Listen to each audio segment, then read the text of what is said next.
प्रार्थना करें। प्रभु हम तेरे वचन पर ध्यान करेंगे, हमसे बोला बात करें ताकि तेरा वचन हमारे जीवन में काम करे। इस वचन पर तेरी आशीष चाहते हैं, यीशु को नाम मांगते हैं, आमीन। आज हम वचन पर ध्यान करेंगे। वो पाया जाता है मत्ती उसका दूसरा अध्याय उसकी दूसरी आयत पर, यहूदियों का राजा जिसका जन्म हुआ है वह कहाँ है, क्योंकि हमने पूर्व में उसका तारा देखा है और उसको प्रणाम करने आए हैं। परमेश्वर अपने वचन के पढ़े और सुने जाने पर बड़ी आशीष दे। यहाँ पर हम देखते हैं कि मजूसी लोग आके हेरोद राजा से पूछते हैं कि यहूदियों का राजा जो पैदा हुआ है उसके महल में पूछते हैं कि वो कहाँ है, क्योंकि हमने पूर्व में उसका तारा देखा है। क्या वो जिस राजा के घर में बच्चा पैदा होता है वो राजकुमार और राजकुमारी कहलाई जाती है, लेकिन यीशु मसीह की पैदाइश पर राय मजूसी कह रहे हैं कि वो तारा कहाँ है जिसको हमने उसका तारा देखा है, उसे प्रणाम करने के लिए आए हैं।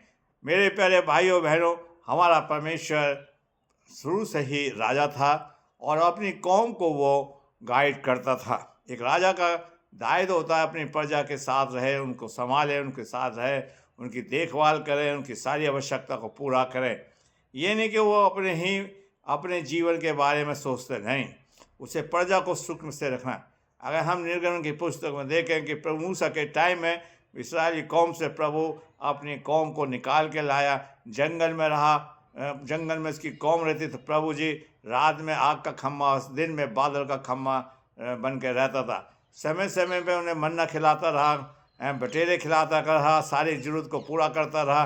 वो राजा आज प्रभु पैदा हुआ है। मेरे प्यारे भाइयों बहनों, अगर हम मत्ती की पुस्तक उसका 6 अध्याय की 13वीं आयत से पढ़ें तो प्रभु यीशु मसीह ने सिखाया कि तेरा राज्य है।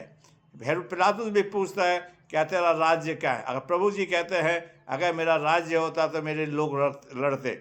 हमारा प्रभु जी शुरू से राजा है। अगर हम पहला शमूएल उसका 8वां अध्याय की 7वीं आयत को पढ़ें तो वहाँ पर शमूएल की कौम इस शमूएल से राजा मांगती है, हमारे लिए भी एक राजा नियुक्त कर दे ताकि हमारे ऊपर वो राज करे।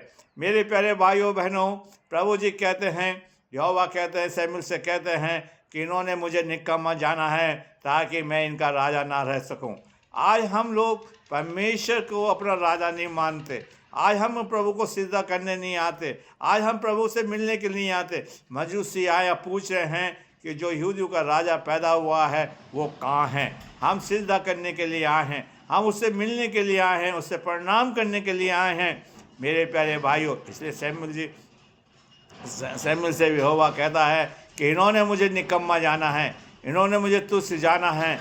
मेरे प्यारे भाइयों बहनों, हम परमेश्वर के साथ बड़ी ईमानदारी के साथ चलने वाले बन सकें, उसके साथ अपने संबंध को जोड़ें। मेरे प्यारे भाइयों बहनों, आज परमेश्वर चाहता हमारे जीवन के अंदर प्रभु पाया जाए ताकि हमारे जीवन के अंदर प्रभु जी की आशीषें हो सके। मेरे प्यारे भाइयों बहनों, और हम देखते हैं और हेरोदेस घबरा गया है कि वो कहाँ पैदा हुआ है, और मजूसी अपने राजा को सिजदा करने के लिए मेरे प्यारे सोना चांदी सोना लोमान मुर लेकर आए हैं। जो कुछ था उनके पास आए हैं। मेरे प्यारे भाइयों बहनों, आज हम देखते हैं मेरे प्यारे भाइयों, आज हम उस प्रभु के लिए क्या लेकर आए हैं। क्या सूखा ही बड़ा दिन चला जाएगा, उसकी पैदाइश सूखी चली जाएगी।